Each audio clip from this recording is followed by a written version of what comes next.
And that's where I think my life turned a little crazy and dealing with the wrong types of people in life. And that's where I found Reb Nachman. At the lowest point, I found the greatest thing at the same time. So basically, I asked for advice. I remember the night before praying, begging God for advice. So the next morning, I ended up going to a synagogue in somebody's house. And I was looking at stood up, and there was a book called Advice. I took the book from the cover, from the bookshelf, and I opened it up, and it said, "Sexual impurity leads to poverty." All of a sudden, boom, that was the beginning of everything.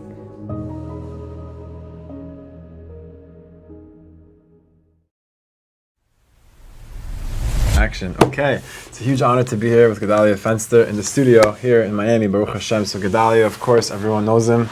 He's a very big podcast host, a public speaker. I think to be an author soon, no? Bezrat Hashem, God willing. To be an author, content creator, and of course, he runs a rehab facility helping people.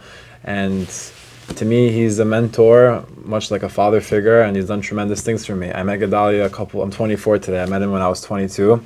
And I was going through some things in my life, and I happened to meet Gedale right when his son passed away, and on Rabbi Nachman's yard site, and it was a huge thing. And of course, like the story goes, I met him, I was leaving Miami, and I was like, this is a very special person, I have to stay connected to him. I extended my flight, and I stayed the whole entire week just to be there and to be around him and to absorb as much wisdom as I could, because he's a very, very special person, of course, as you all know.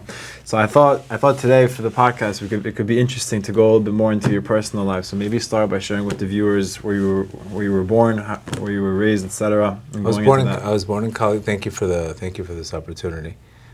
Today's the Baba Sal's yard site, so there are a lot of miracles have happened in the Baba Sal's yard site for me. So this is definitely a good day. I was born in Colombia. Parents were divorced. I came here in America when I was 8. Grew up in my uncle's business, which is a Saka family electronic stores. Through that, basically, I started working very, very early in my life for my uncle's businesses. Ended up learning a lot of information on how to read customers and read people, etc. Which that was the greatest thing that happened.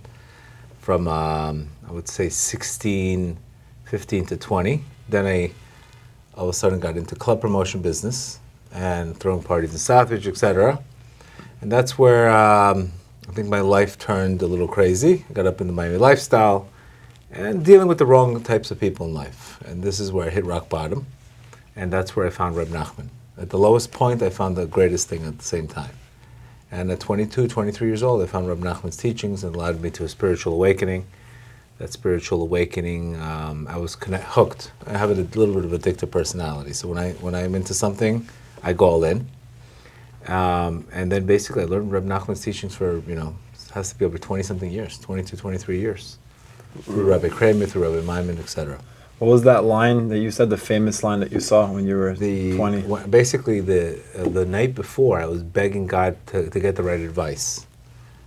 Because at that time, I felt very lost in life. At 21, 22, with the wrong girls. It was just no guidance. Even going to synagogues, nothing really did it for me. Nothing, it didn't click. And I feel like this is a major thing with people. They're just not clicking. They're not clicking because they haven't found the right connection. So basically, I asked for advice. I remember the night before praying, begging God for advice. So the next morning, I ended up going to a synagogue in somebody's house. And I was looking at stood up, and there was a book called Advice. I took the book from the cover, from the bookshelf, and I opened it up, and it said, "Sexual impurity leads to poverty," on the section on money. Sexual impurity leads to. That's what I put. Wow. So what the hell is this? What does this have to do? All of a sudden, boom, that was the beginning of everything. Then I realized how being in feminine energy by going out with the wrong types of girls and going for marriage and just basically living this Miami lifestyle led me to a very, very spiritual, very negative spiritual mindset. So once I fixed that, I started becoming a giver. I started working on that. I got married 2 years later. And that was the beginning of my journey. And how would you say that finding Rabbi Nachman changed your life from that point on? It was something that I've been searching for my whole life. It just read to me. It was the words just penetrated in my heart. It was, they say, our sages tell us, we all have to find the particular tzaddik that we're connected to. Some people are connected to Lubavitcher Rebbe, Some people connected to Reb Nachman. We're all connected to some kind of higher tzaddik, which is a spiritual leader, and his teachings are basically radiate and allow us to go into that higher consciousness. And would you say from the moment you found Rav Nachman's teachings that it started to have a major, major impact in your life? Yeah, because the cause of me being disconnected was the negative sexual energy with the wrong girls. So once I realized that was the yesod, that was the connector, then once that got fixed, then the pipe worked, and then I was able to see things completely different. What did you change in your life to start, picking up the pieces? I deleted phone numbers. I stopped going out with certain girls. I decided to only go with the girls that I was considered going, and get serious relationships. I stopped any kind of watching anything inappropriate, and basically. Wow, so it was immediate. It was immediate because I didn't want to be poor. And right away, as soon as I fixed that, it was a tremendous. Originally, I did it for the money. I did not do it for the connection. So right away, I was like, no, cut this. So spiritually, I also felt completely different. Much more clarity. I had brain fog, depression, anxiety at that time. Very, very confused energy. Wow. Very much what you see today. Kids, you see a lot of, they feel like they got into a concussion today. Life hit them with a concussion of just complete avoidance of life through gambling, through marijuana, through pornography. It's just there's a spiritual concussion right now happening today.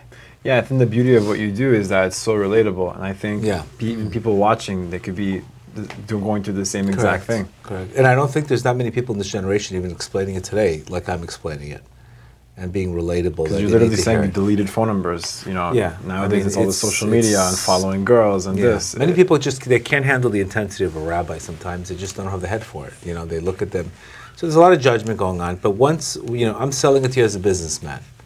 I'm selling it, so you can't really say no. I have nothing to gain. I'm not getting any money. So you're going to hear it or you're going to reject it. And it seems to be that has been working.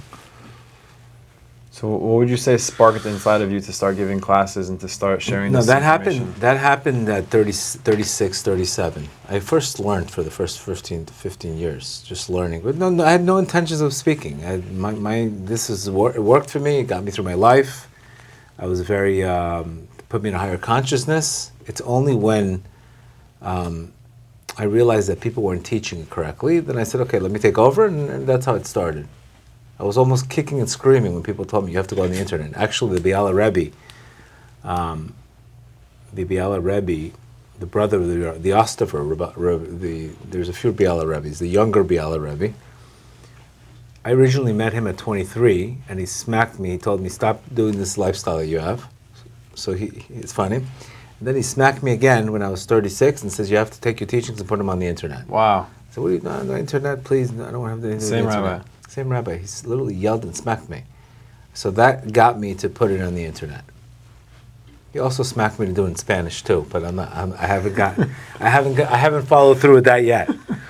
But he basically said, listen, you have to do this, and that's how the classes started. So you first started giving classes at 36?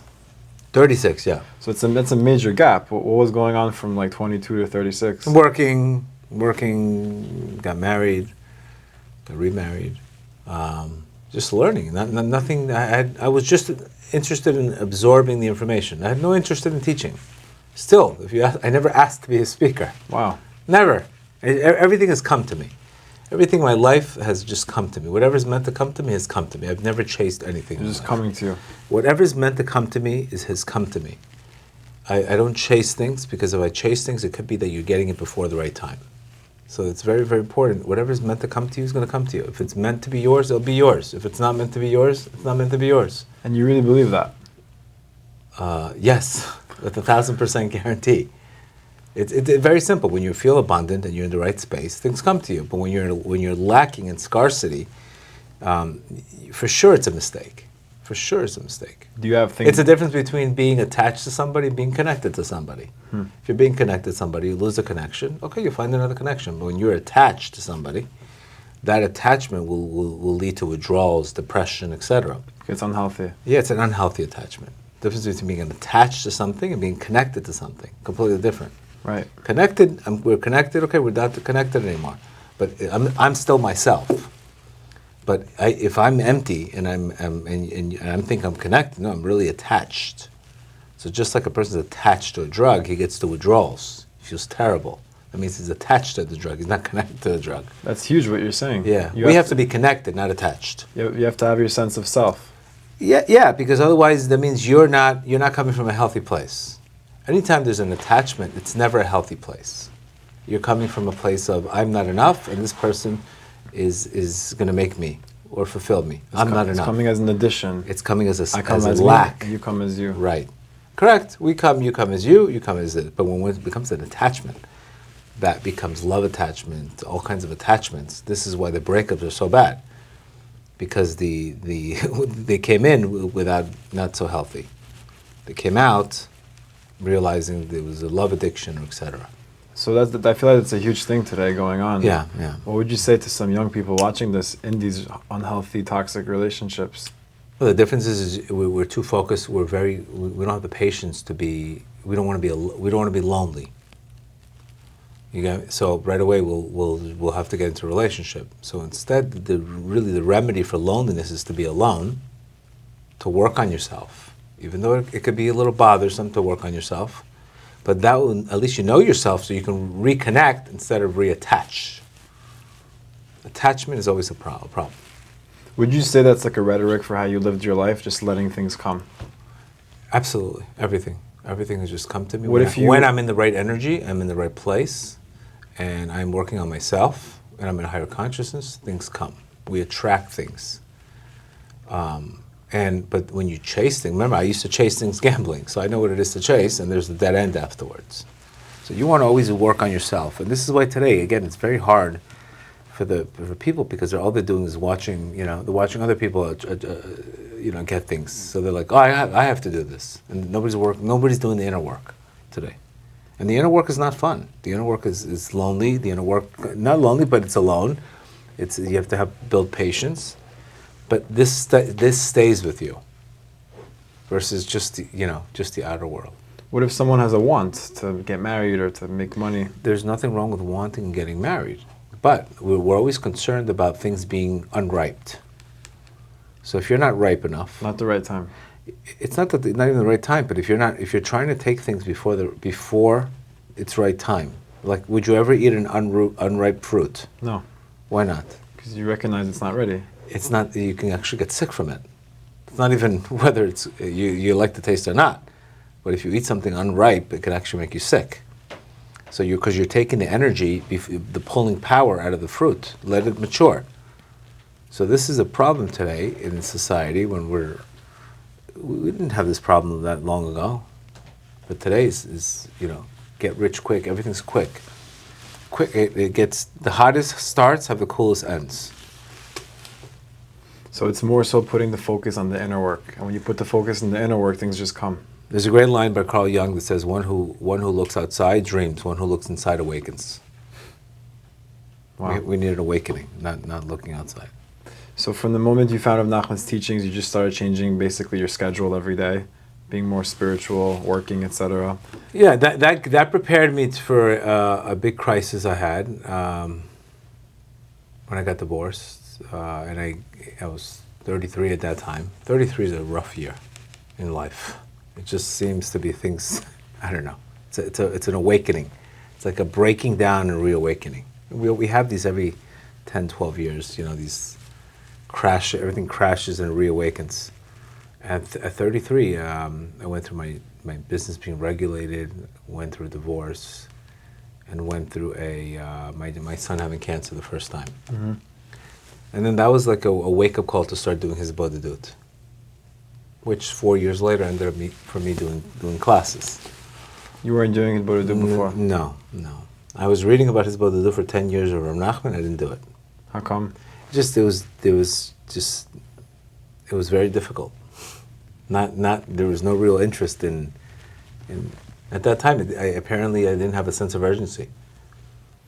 And then it got to a point where I had such a sense of urgency where if I don't pray, I'm going to collapse. It's not a question of whether or not pray or not. It's if you don't pray, you're going to collapse. If you don't connect, you're going to collapse. So it was to a point where it got so desperate, where I had to do it. And then that took me on a whole different journey. Do you think that was just God pushing you to get to that point? Yeah, because we either come to God two ways. We come through Him through inspiration. That means we're making the arousal first, or we come to God through din, desperation. It comes to you. One way or another, you will get the wake-up call. Either you wake up, or somebody will wake you up. So you read But about it seems very brutal, all this stuff, if you think, but it's not. Its comfort is brutal. Living a life of mediocrity is brutal. So if you look at it, they probably sound like what's called training boot camp or something. The comfort of not growing and living a life of just no growth and no service and no meaning, that is brutal. But it looks like that's the people having fun. But the battery's going to run out finally, and they're going to say, I have no meaning in my life. So this other path is much harder, but it's much more fulfilling. And we all have a choice. No, it'll come to you eventually. It will come to you. The invitation will come to you. The invitation will come to you. And you're suggesting to do You're it going to before kick it and comes. scream, and you're going to say, I don't want to deal with this, but it'll come to you. It'll just, our Creator always wants our perfection, to be as perfect as possible for ultimate growth. So the higher self doesn't give up on the lower self. Wow. It works always that no matter, even if you give up on God, God doesn't give up on you. Really? Yeah. So either way, you will imagine you have to lose weight. You're going to lose the weight one way or the other. You could do it through working out. You could do it through Ozempic. You understand? But it's healthier to do it through eating properly and where it's actually enjoy it versus, God forbid, hey, if you don't lose weight, I'm taking your left foot out because you have diabetes. God forbid. But it's a major reality. So it's really to take the responsibility of our higher self before the door gets kicked To down. realize every problem that you're going through is really, really an invitation for growth. It's an invitation for growth. It's an invitation for you to, because there's no way you can see past the 10 yards unless you have pain. Pain pierces the ego, opens up perspective, and allows you to see that everything really, really has a higher purpose. So pain's a blessing. Growing pains. That's what they call them, growing pains. Pain is a tremendous blessing, but nobody wants to deal with it. What would you say throughout your life really kept you strong? Like what gives you this motivation and just to keep going, and more and more and more? I don't think I pretty much tell myself you have no option. I like this concept of burning the boats concept. When Cortez came to America, he basically says either you win or you burn the boat. So you really have, when you burn the boat, you give any options of retreat. And you said you're going to deal with it. So it's basically being very engaged and saying, hey, we're all in, no matter what. And usually what our sages say is whatever direction you want to go, they'll help you. In heaven, they'll help you whatever direction you want to go. You want to go forwards, they'll kick you, they'll give you encouragement to keep on going. You want to go backwards, they'll help you fall also. So in heaven, that's why there's a verse that says, we strengthen the strengthen and we quicken the quicken. So we have to meet God halfway. Then He does the rest for us. So take me through, 22 to 36 was like building up years. Building my business, etc. Yeah. Opening up a recovery center at 37, 38. That was after you started giving classes. Pretty much around the same time, yeah. So take us through that a little bit. What was going on at that time?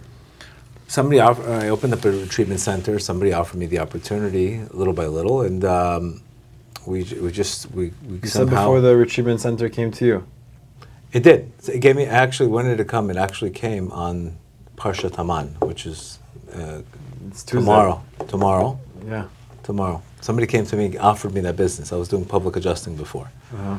Somebody said, listen, I have this business. You want to go in with me? I said, it looks interesting.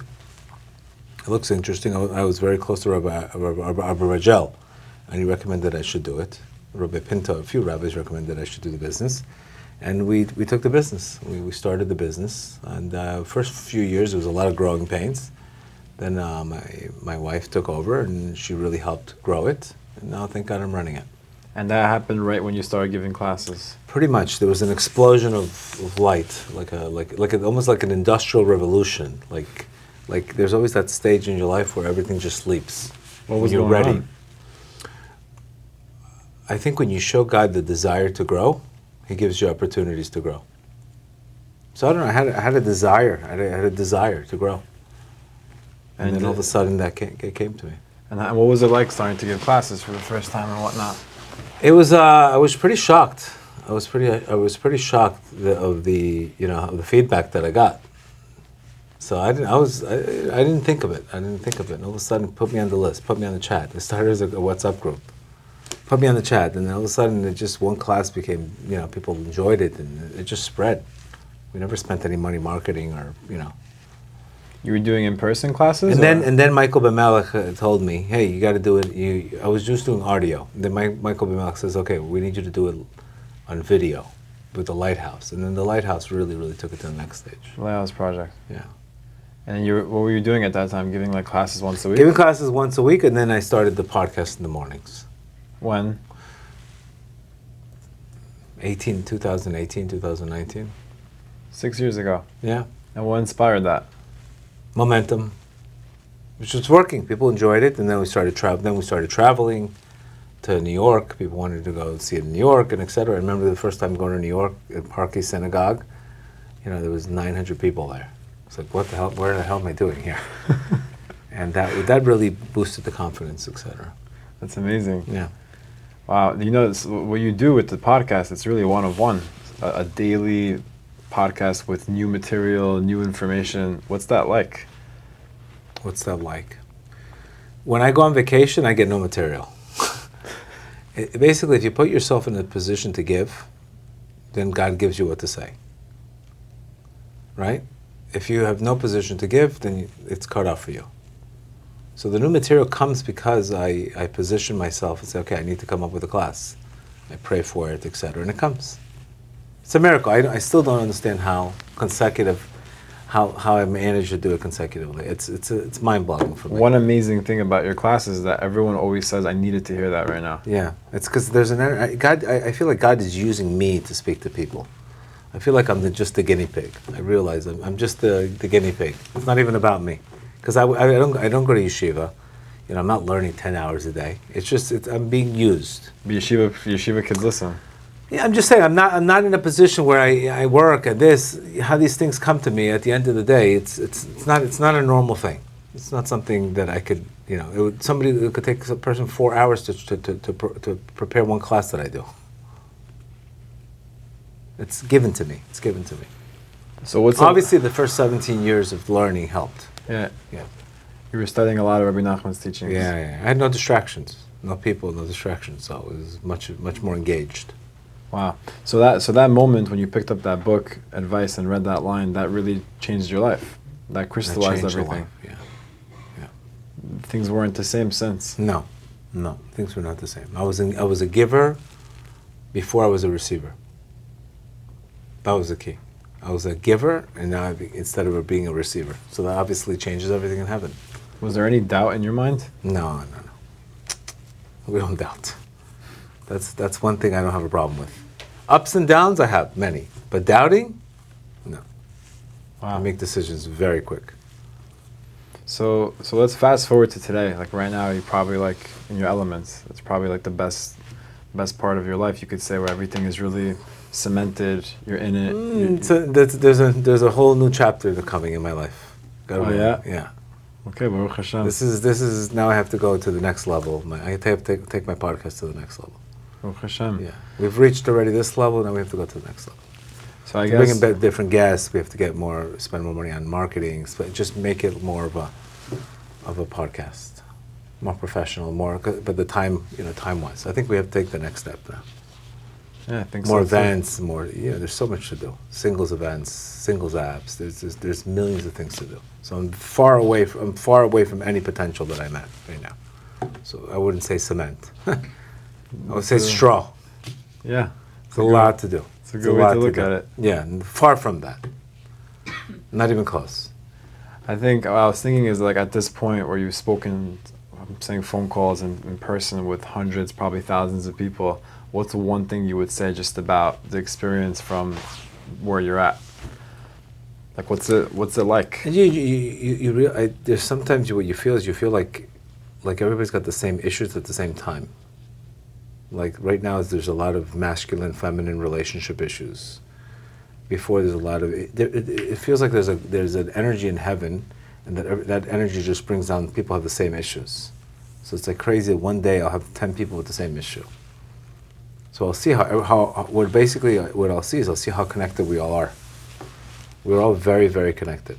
The nation of Israel. And now I understand why, even the world, now I understand why when you pray for others, you'll get answered first. How come? Because you have the same problem everybody else has. Never understood that concept. We all have pretty much the same issues in our lives. Relationships, male and female issues, and, you know. So you're saying it's almost like the world is shifting into a certain... Yeah, there's definitely a global consciousness of energetic consciousness, and you know, like for example, we had a major issue, you know, before October 7th with getting along with each other. You know, that was a big, there was a lot of separation, so that has to be fixed. And then there's always rectifications to be done, but it's a global thing. You know, It's not just in Israel; it's everywhere. That's just where it manifested.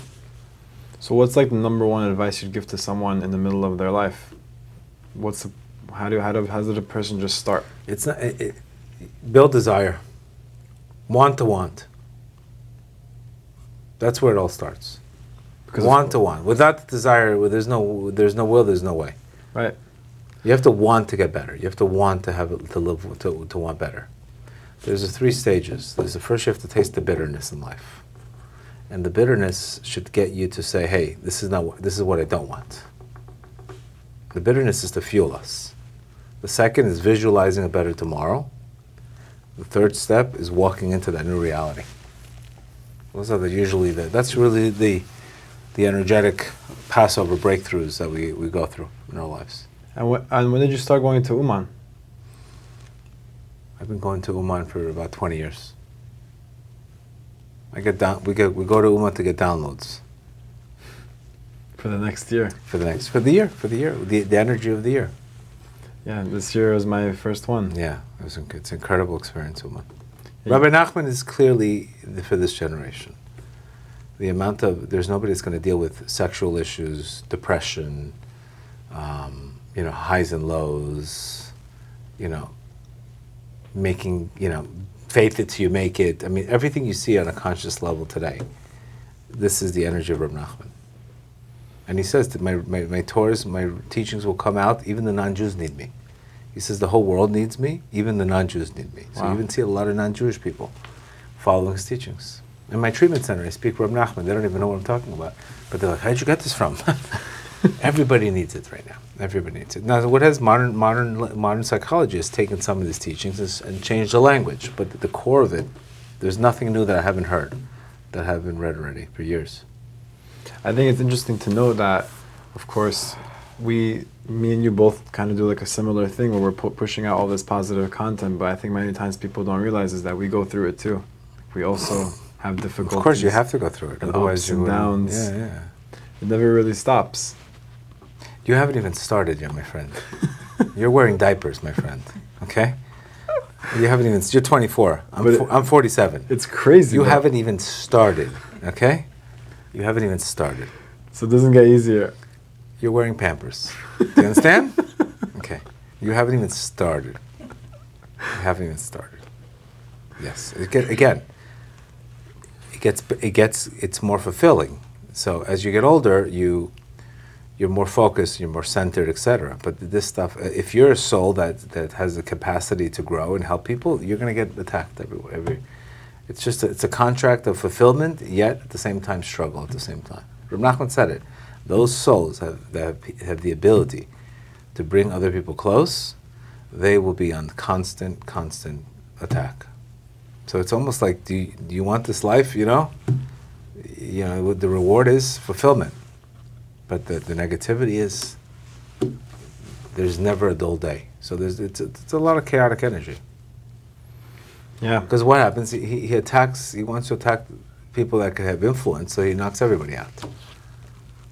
So I think every Jewish person has influence to a certain extent. Yeah, but Yo. specifically, if you have the ability to go and help people on this kind of scale, he will attack you. It's not an easy position to do. I definitely feel that my life would be much easier if I didn't do the podcast.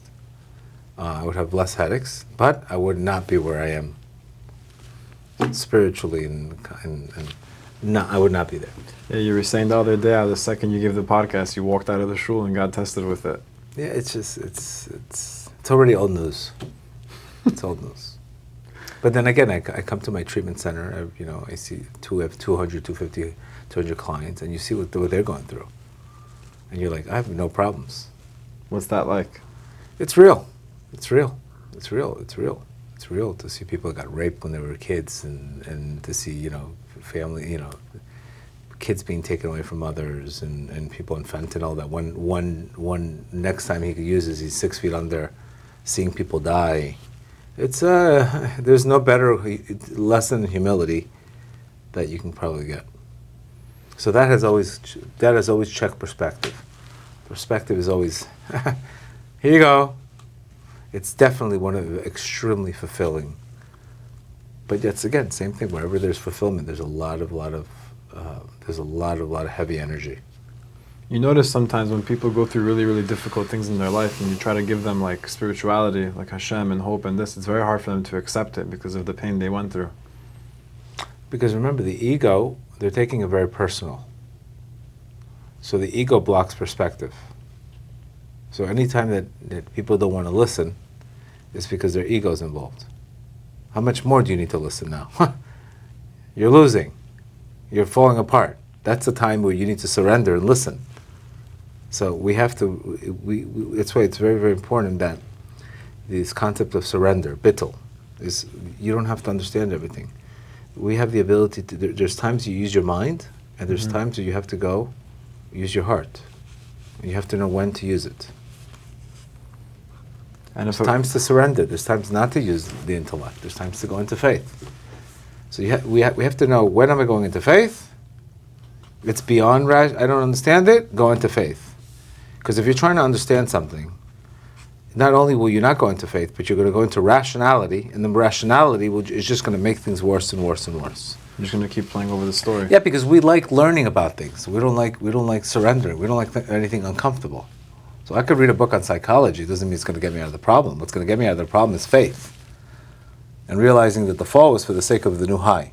But if I'm rationalizing the players in the game, who did it, how he did it, when he did it, I could fall apart. You're focusing on the wrong details. Yeah, because we get stuck today very much in details, in the details. And faith isn't understanding; it's surrendering. Correct. Faith is completely beyond your comprehension. It's not. There's no limits on faith.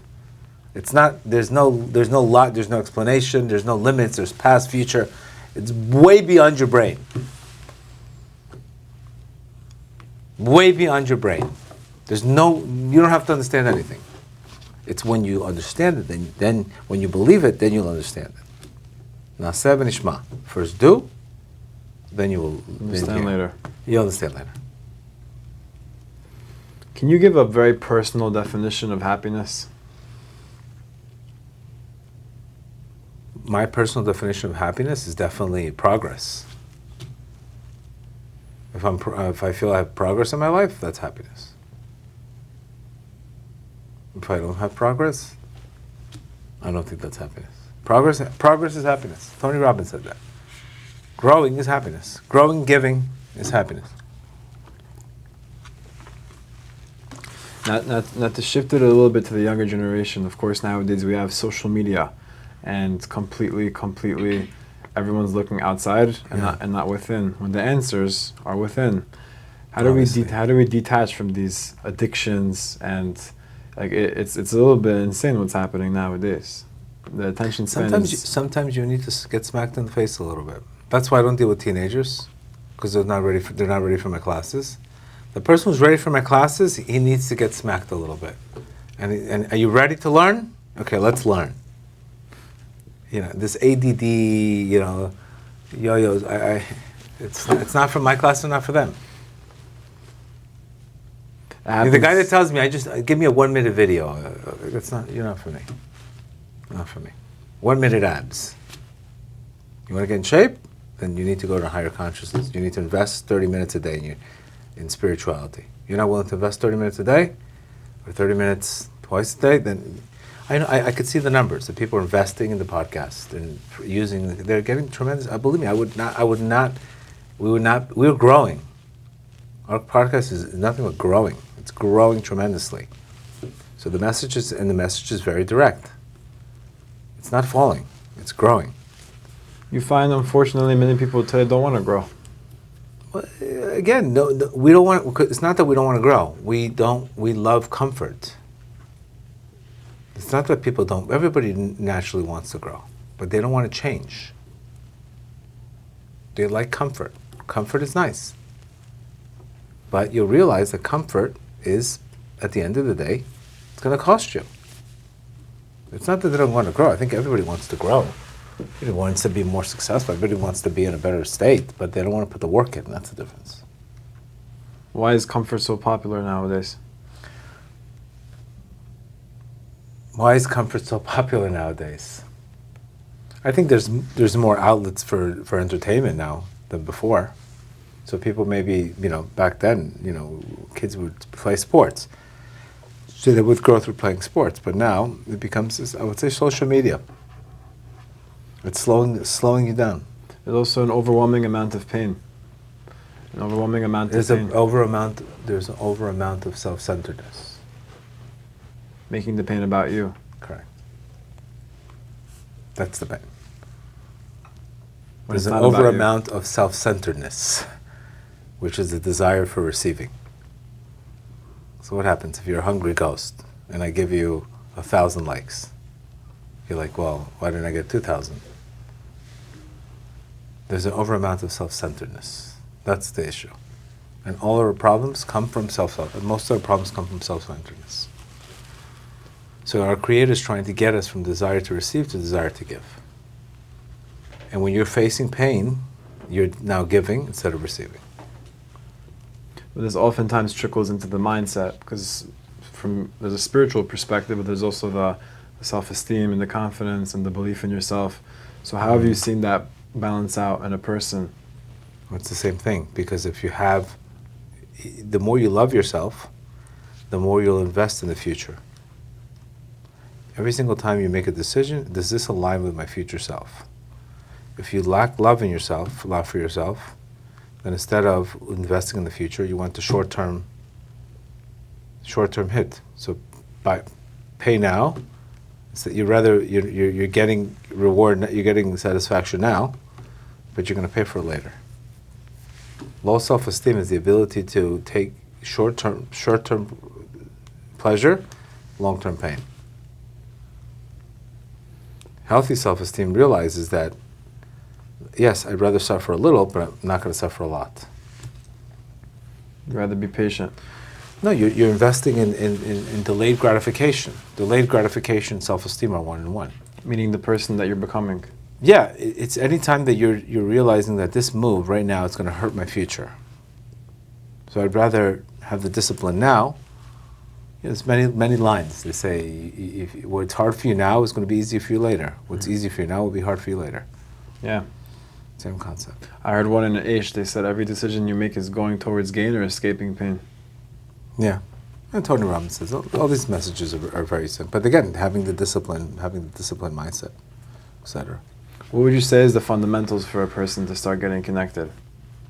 For men, sexual energy. 100%. 2,500,000%. Elaborate. Not wasting seed. Be Why? careful with Why? the male, because that's your masculine energy. If you're hooking up with girls, if you're just using that energy to receive, then you're in a very feminine energy. You know it's like rampant now. Yes, Rampant. correct. I'm sure it is. It's because, again, all the people when you're sad, all you want to do is receive more. Because what happens when you're sad? You're like, okay, I need something to fill it. So the more sadder you are, the more you need to receive. So it's thinking about yourself. It's realizing that, yeah, of course, it's all receiving energy. You're in receiving energy when you should be in Yesod energy. Yesod is giving. You should be in a masculine energy. And when you're in a masculine energy, then heaven gives you. Heaven provides for you. Is it giving to me or giving to my future spouse? Giving, becoming a giver.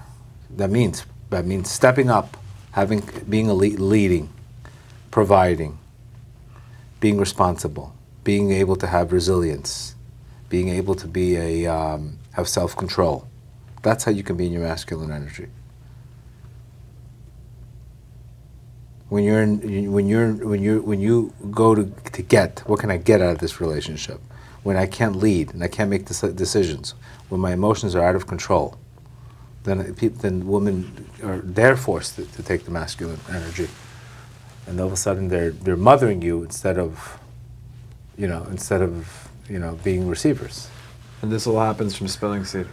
It happens from you not taking the manly role of being a man. So I tell people, men need to step up, women need to back down. Men need to step up, women need to back down.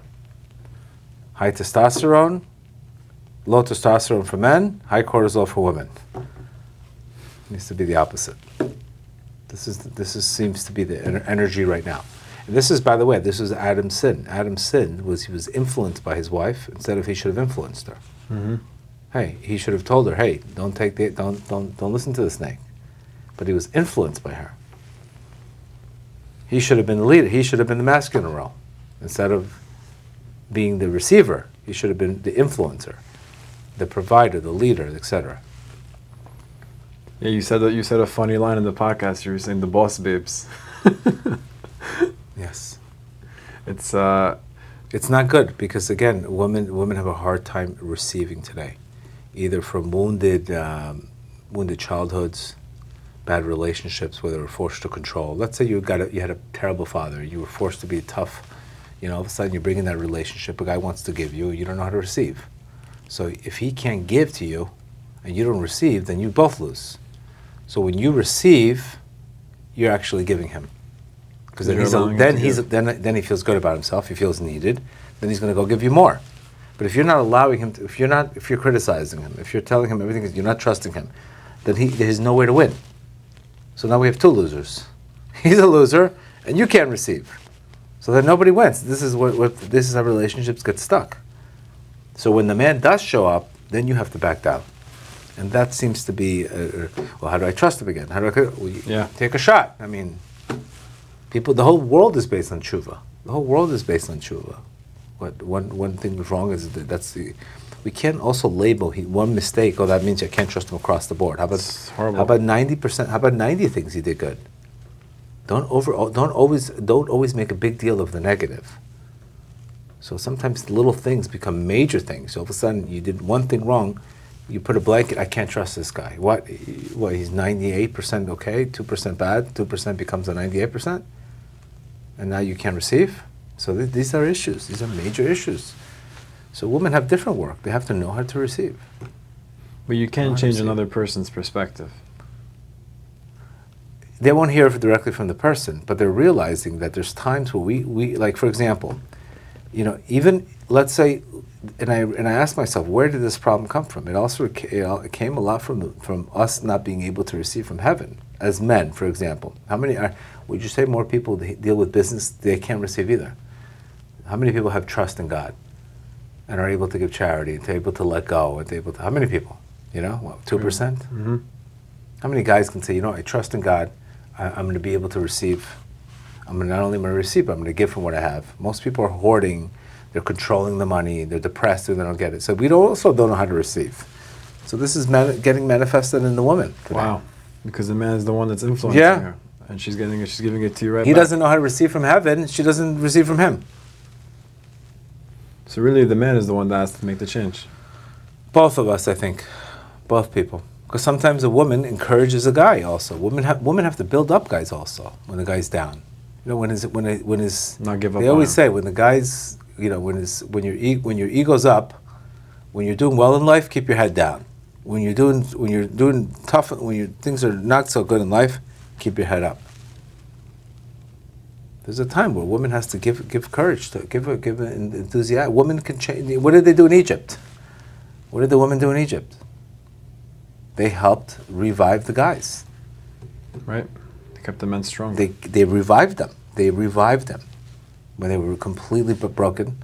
They revived them. They were able to. They used the mirrors to look good, so they can give them to have them procreate. They built those guys up.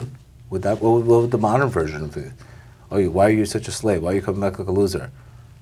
Go do that. You understand? What would the modern version of that look like today? Are these women building up guys like this anymore? I have so many guys that tell me the criteria for what a girl wants is astronomically high. Because their evil inclination is in kavod. Our evil inclination is eyes. Their evil inclination is honor. So too much honor, too much kavod, too much honor. It's too much. And what's the rectification? Happiness. Happiness. And what we have. Going against, not needing 100 kavod, not needing 1,000 honors, not needing so much honor. And being able to receive, being able to forgive, being able to let go, and allow people to give to you. If you cannot receive, nobody wins. Is the guy going to screw up once in a while? Yes, he's going to screw up. But that doesn't mean, that's why 70% of the divorces are from women today, which is an astronomical number today. It's an astrological number today. It's coming from the women. 70% of women are asking for divorce today. When did you hear that number before? It's insane. It's insane. It's insane. So there's a combination of both. Seems like women are fed up. And less and more smarter and they're putting up with less also. But also, it's again, that doesn't mean it's greener on the other side. You're going to go up with another guy or too much independence. Eve was the first woman to say, what? I want to be hyper independent. There's nothing wrong with being independent, but being hyper independent, what do you think caused the whole problem? She didn't want to be a competitor. She didn't want a competitor. She wanted to compete with God. I will control. That's where the root of all chaos comes from. Hyper independency. How do we solve all these things? Through spirituality, through humility. God. Having God in your life. It's the only way. Because the evil inclination, he's doing a great job right now. He's destroying the house. He's going after the house. He's destroying the house, and therefore, when you destroy the house, immorality begins. Look at Israel. Look at all these scandals. What did you hear of these scandals? So it's crazy stuff. It's crazy stuff going on, and that's why we have to protect. The males have to protect their masculine energy. Does it show a difference in their relationships? What? With what? If two people are dating to get married and they keep... Sure, the numbers are, they keep me down, the numbers are tremendously, I think 25% of divorce rate instead of 50%, 55%. Can you say nida in English? Nida is having separation and being able to create a separation so that it always revives the relationship. Going to the mikvah, it's a spiritual thing. And how about dating before marriage? What do you mean dating before marriage? To do it in a successful way. To avoid these issues. There's a very simple remedy in life.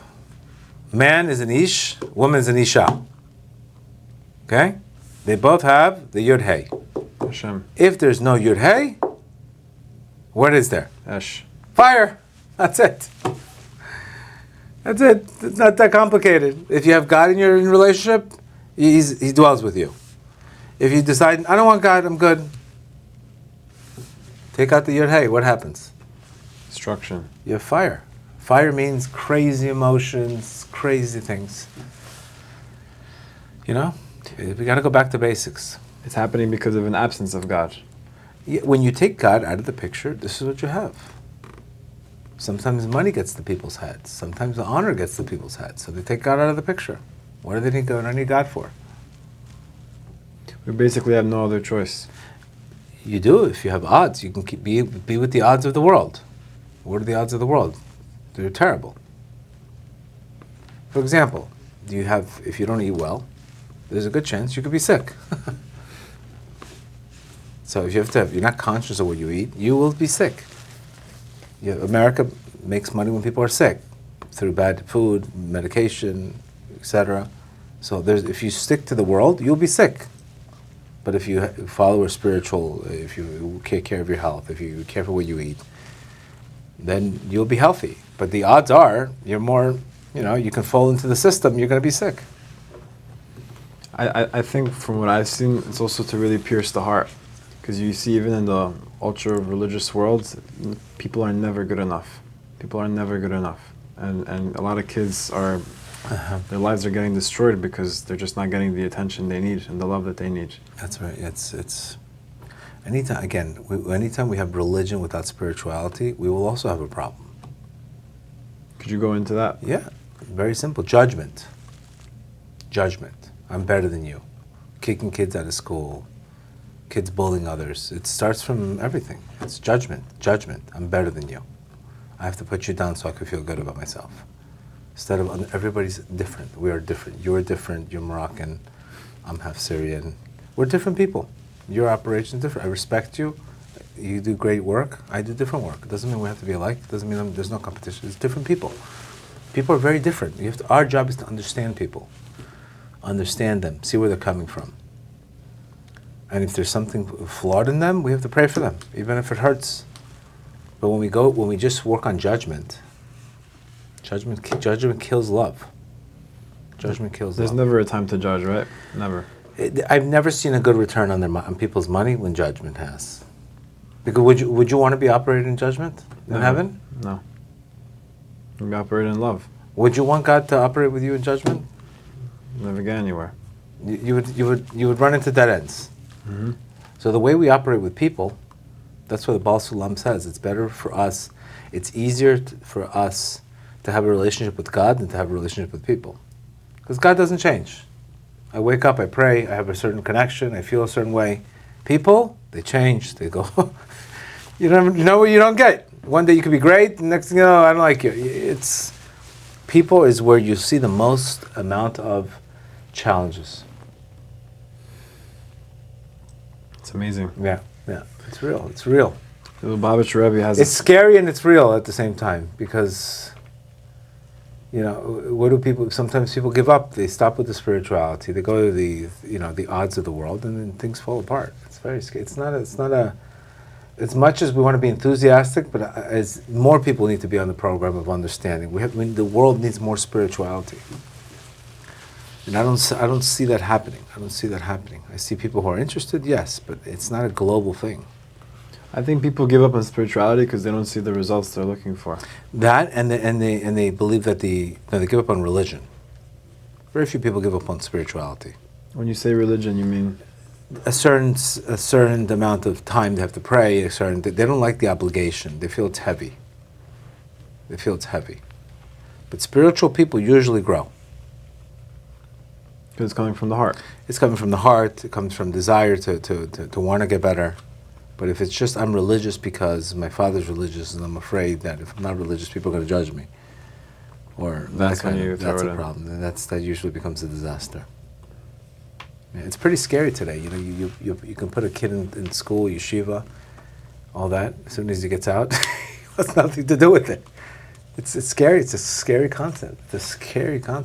So two things on that. The Lubavitch Rebbe has a beautiful line that I love. He says that sometimes what someone who's struggling needs is not a wise mind to give you intelligent advice, but rather a special heart that listens. Warmth. Chabad always. You have to understand something.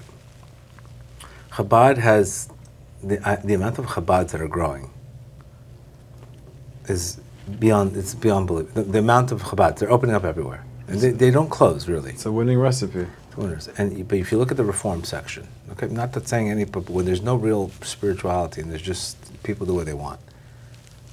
When's the last time a Reform synagogue got built? If you were a businessman, would you invest in Reform Judaism? Huh? Absolutely not. Would you invest in Blockbuster today? Something's off. So they have to realize, hey, this is not working. Either we're in, maybe we're not at that level, but at least let's connect to the truth. Right. Connect to the truth. That doesn't mean you have to be there. That's the whole point of Judaism. I don't have to. People Chabad, okay, I'm not keeping track, but I still want to At least let me do this right. Let me do that right. But when we say, I want to change it. I mean, logically, how could I invest in something there hasn't been a synagogue built in 15 years, 20 years? Think about it. It's pretty crazy, no? This used to be a Reformed synagogue. It got taken over. Used to be a church. Used to be a church. Wow. I'm just saying, the truth is truth, and people, again, they can't handle it. So that's why Chabad is doing an incredible job bringing warmth and non-judgment and doing a lot of kindness. So it's working. It's working. Yeah. Breslov is also very non-judgmental. Breslov is, Reb Nachman says, I'll meet you where you're at. Even if you're at the lowest places, there's the highest light. So even if you're at the lowest places, he tells you there's the highest light in the lowest places. So these two sectors right now seem to have, Chabad and Breslov seem to have right now the winning horses in the amount of people coming back through love and staying there. That's the only real way to do it. I would say today, I would say that's, and of course but people need warmth. They need the warmth. Yeah. Something I would say is to also give a proper definition of what it means to be Jewish. We can sometimes see how our friends treat us, our family, and to get misled.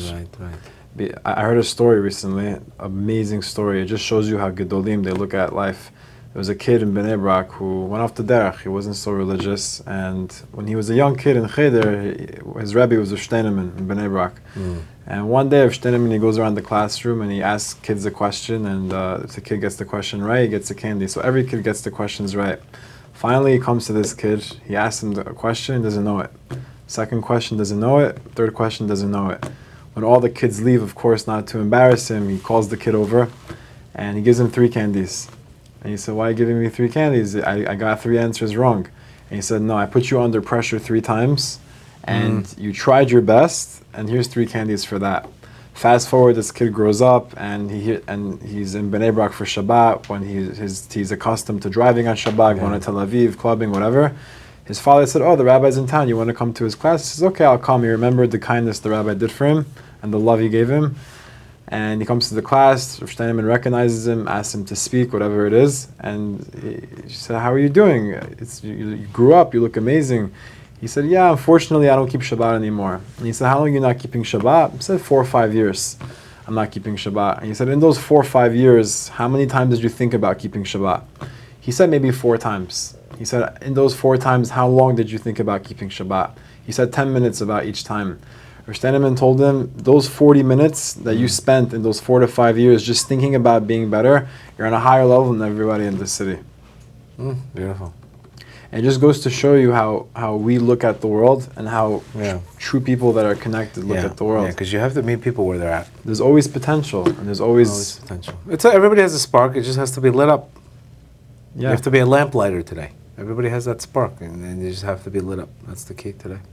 And that's really the beauty of what you do. I think one thing that makes it amazing is that I remember we were in Uman and you were giving the class, and the room was filled with so many different types of people. Oh, it's always like that. I always say from Williamsburg to South Beach is my audience. It's wild. And I like it's the wildest. It's the wildest audience that I would never imagine. Seeing people from Williamsburg to, I mean, everybody. There's even Tananjus. That's really the power. There's a reason why. That's the power of the classes. That is one of the things that I enjoy the most.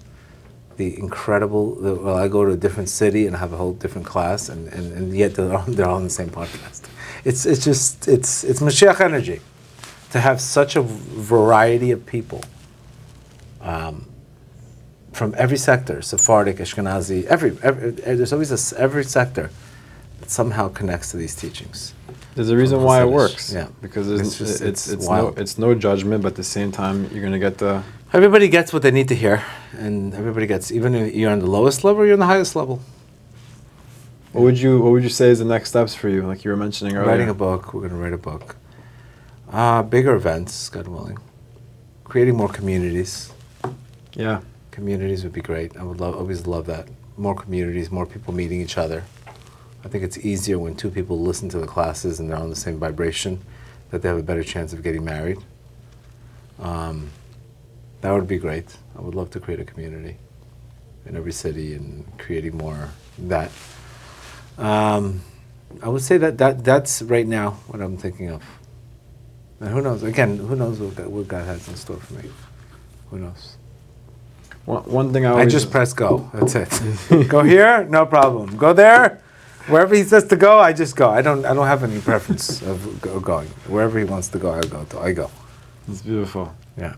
One thing I always like to ask, I know that there's a lot of people out there who are really, really struggling, like really like overwhelmed with the darkness, and they can't even move.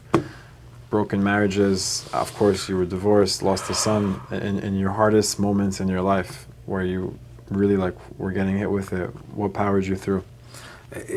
I always say, at the end of the day, Like when the heart checks out. When the heart checks out, it eventually checks back in. Then you start changing it from brokenheartedness to joy, and the way you do it is by realizing that the fact that you had such darkness, there has to be an incredible light coming. You know, there's a great line in life that says you have to have the courage to say goodbye, and life will treat you with a hello, and the hello is greater than the goodbye. So just be excited and stay in potential by believing that this is for the best. And what if inside it's a mess? It's going to be a mess because your heart's divided. Thank you. People think it needs to be perfect. No, it's not. There's no question. But the mess. You understand? How come the people that are the brokest in life become the richest? You don't think their heart's a mess when they're broke? Of course. You don't think their heart's a mess? But it sucks out their potential. I know, but they have the rawest desire to get rich. So their desire, when I'm going through a heartbreak, that should trigger to say, I want love in my life. You understand? When I'm going through a heartbreak, that should say, I don't want to feel like this anymore. I want love in my life. Now, what do I need to get there? What do I need to get there? If I'm poor in my life, you know what? I don't want to be poor anymore. What is it going to take me to get there?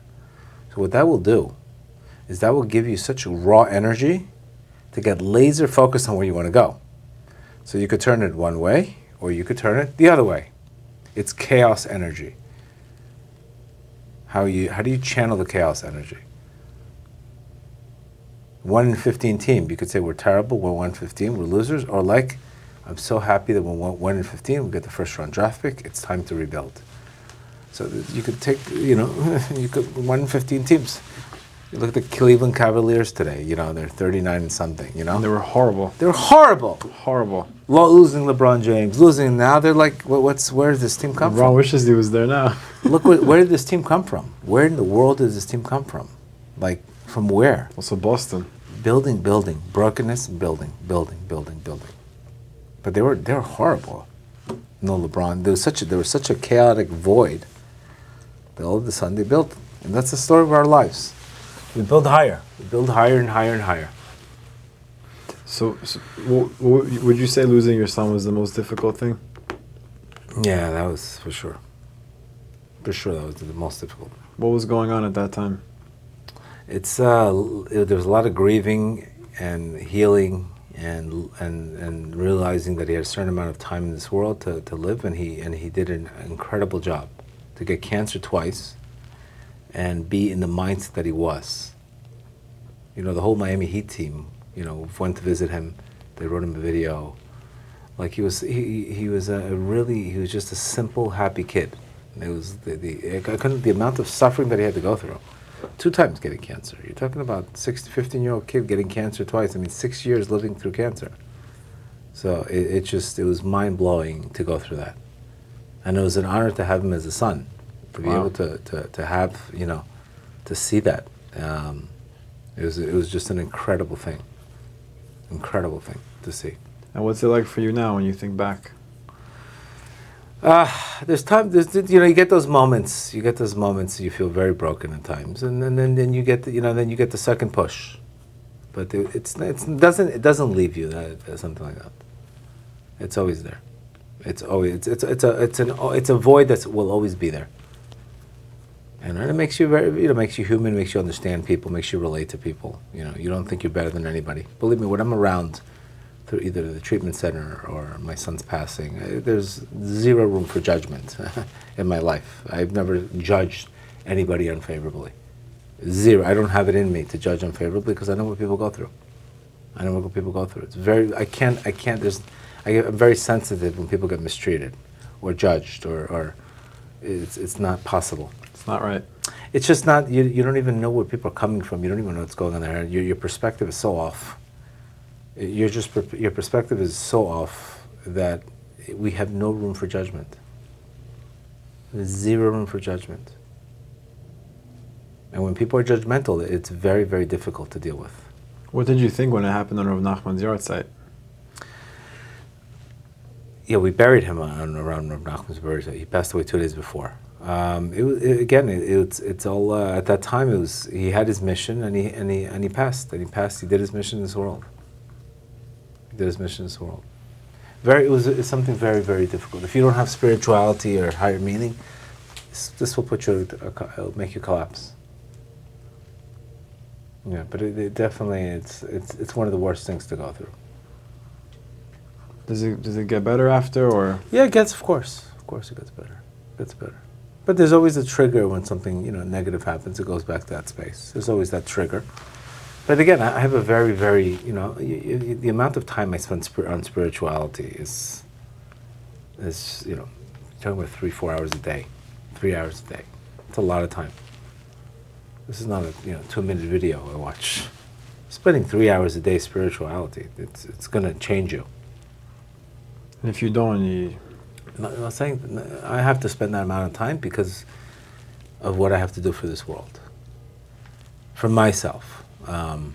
My mind doesn't rest if I don't have spirituality. So it's not, for me, it's, the Rav Kook said many times that if you're a very deep person, you can't have a shallow experience. You'll suffer from it. So for me, I need it. Other people don't. Other people are completely different. What they have, the missions they have to go through in this world.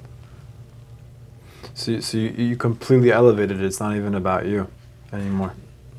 No, at this point, nothing. I mean, I did everything I had to do as far as a father and doctors wise, and it was out of my hands. No, more so you as a person. I elevated, and it got me to higher meanings. Rav Kook lost his wife, lost his children. Rav Nachman, you see this all the time. It's normal that these things happen. God forbid. So Rav Nachman lost 4 children. So you can relate to these things. It helps you relate. Rav Kook lost a daughter. These teachings, it helps you relate to the pain of life. What's one advice you'd give someone going through loss, whether a divorce or a life? You have to realize that person was in your life for a certain amount of time, and they did their mission in this world. That person that was in your life, they taught you a lesson whether the divorce, they came in, they gave you a spark. It's like, for example, how many friends do we have right now that we're not really in touch with anymore? But before we were really good friends. We've all had friends that we have and we don't have anymore. The time. They came in, they did a purpose, the spark is gone. For example, why are we Jews now living in Cuba? Why are Jews not living in Spain like they used to? Right? There was a certain amount of time they had to be there. Spark is gone. Move on. We're here to gather sparks. Spark seekers. Yeah. A year and a half ago, I lost my grandfather, and I think the biggest thing that got me through was, it's not the fact that I lost him, I had the chance to have him. Yeah, so that's the key. That's really the key. That's really the switch you got to make.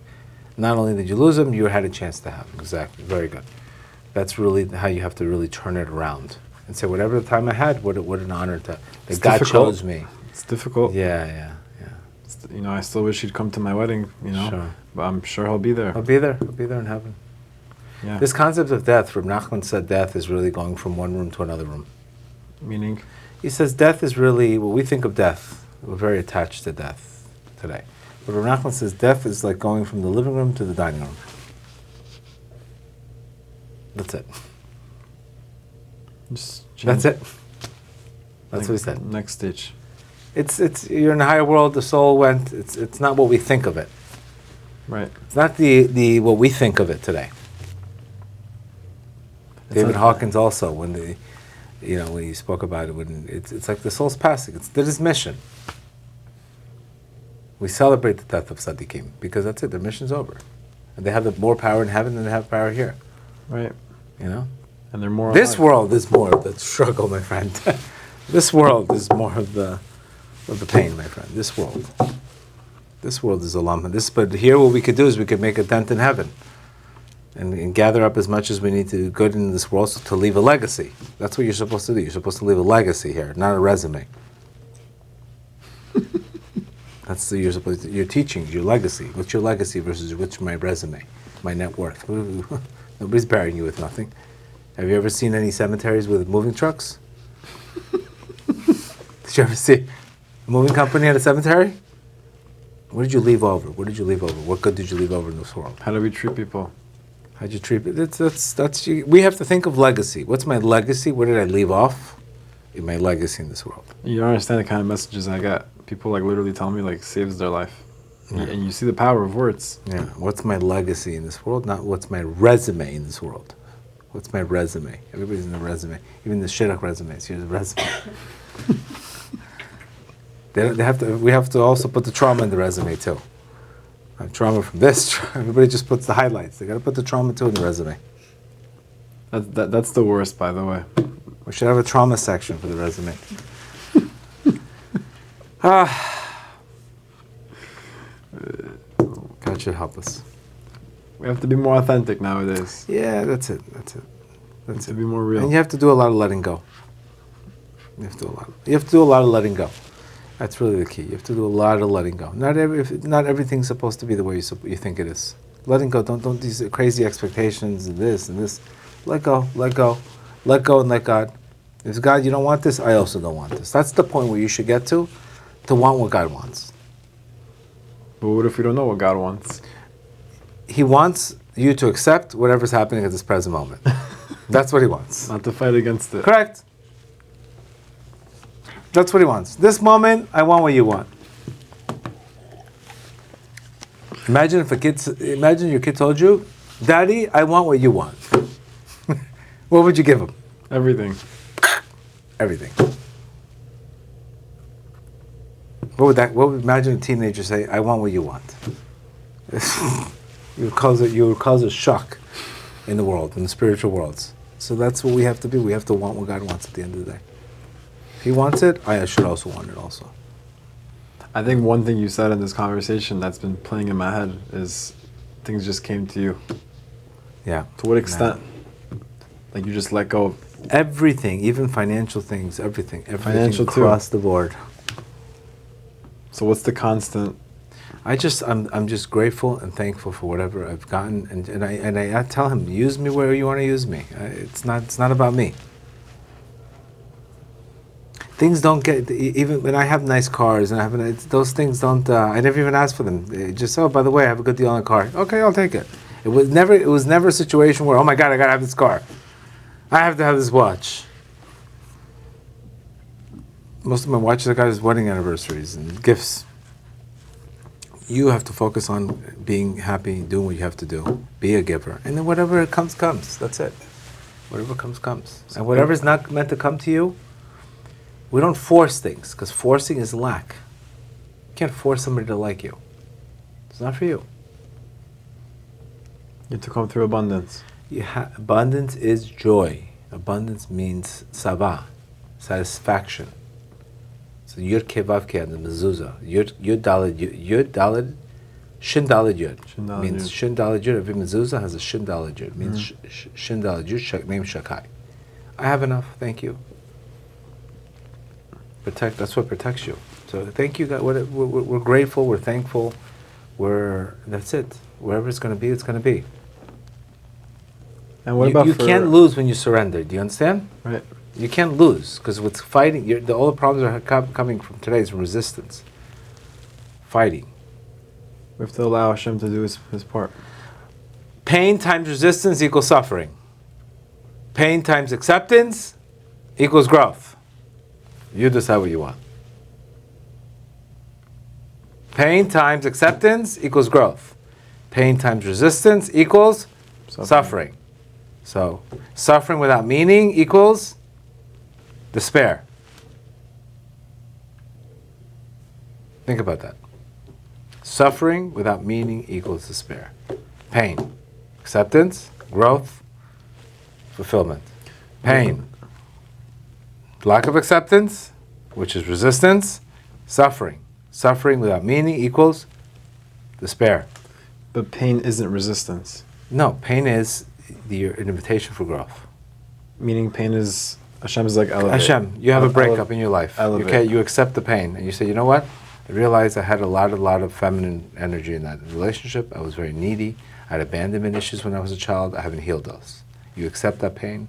You do the inner work. Now you're building the vessel. So God gives you the taste of love, and He takes it away. He says, "Now I want you to earn it. I want you to work for it. I want you to earn it. I gave you a taste of it, though. I gave you a taste of what it looks like, but then I'm going to take it away from you. And then I want to earn it. I want you to earn it. What was the calculation of despair? Pain times resistance. If you resist pain, How?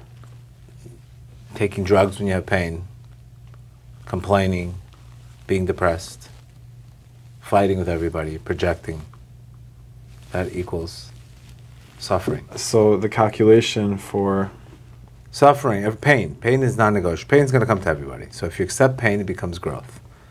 If you resist pain, it becomes suffering. And suffering without meaning leads to despair.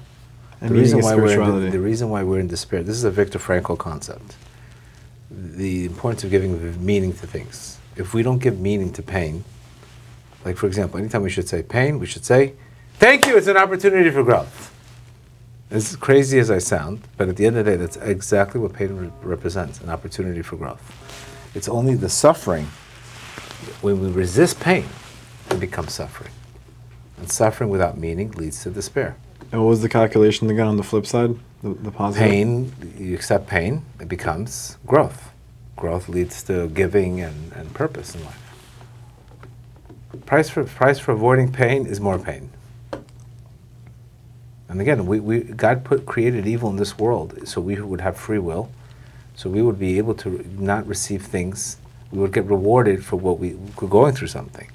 If you took away free will, then there would be no reward. Right. It would be a bread of shame. So you would be receiving all day long with no free will. You would be walking around like oh my God, this is going to leave me. It's almost like winning in Vegas. You're like I have to spend it quickly because otherwise I'll lose it. You didn't work for it. You don't have any idea for the money. You get me? It's like it wouldn't sit good in your soul. It would be like going to other people's weddings. Imagine going to other people's weddings, you're not invited, eating the meal in the end of the table. Eventually, you're gonna get thrown out. Wedding crashers. Can you give again the whole pigeons concept? I love it. Which ones? The pigeons and the eagles. All right. Bottom line is, if you want to be an eagle, you can't be a pigeon. If you want to be a pigeon, you don't have to work hard, but you'll never be an eagle. You know what pigeons eat. We all know that. Can you talk about the pigeons today? Not today. I don't want to talk about pigeons. Maybe talk about the Eagles and maybe win the Super Bowl. Chiefs will win. And how do women connect? They're connected to this world. They're more spiritual too. But they're connected to this world. They have more of the burden of this world. So the male has to lift them up. But they also connect through faith. Women are very spiritual, and they connect through the same thing. But their struggle is going to be in honor, in validation. So, like I've always told women, that if you decide to be happy, nobody can make you sad. If you decide to be unhappy, nobody can make you happy. So it's really, really owning your own happiness, not leading some man or other person needing to complete you. Complete yourself by having compassion to yourself, by loving yourself, Mm-hmm. by even if there's imperfections, loving yourself. Mm-hmm. And then the more you love yourself, the less you need on the outside. Anytime we're dependent on the outside, we are a window. You understand? We're a window. What's outside? Oh, it's sunny. Oh, I feel great. What's outside? Cloudy. Oh, I feel terrible. You understand? A diamond has its own light. Diamond creates its own light. Doesn't reflect on the outside. And what's that point where those two halves become one? Where should they be at in their growth? Right. As a connector, she'll always be. They'll always be not like each other in order for them to grow. I can't have my trainer tell me how great I am. I have to he has to be able to expose my weaknesses. And if he exposes my weaknesses, I become stronger. That's good. You Okay? I would never say that my trainer is toxic. Correct? He makes me work abs, makes me work what a toxic trainer I have. What are you talking about? That's what he's supposed to do. A good trainer exposes your weakness if you're not doing something right.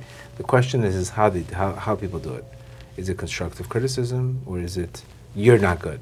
You're terrible. It's the way they speak. Women have 10 measures of speech in the world. 9 of them went to women. 10 measures of speech came to the world, 9 to women. The way you say it, how you say it, versus the wrong type. You could say the same message, completely different. And you have a completely different effect on a person. Rabbi Saadia was saying that the man is the seed, the woman is the earth. So you give a woman one bad word, she gives you a lot. You give her one good word. Because think the about importance it. is we're all very imperfect. And you can't judge a person. Judge the guy for the month. Don't judge him for the moment. Men have a hard time. That's good. Men make big things into small things. Women make small things into big things. So somehow we need to be able to meet in the middle. That's it.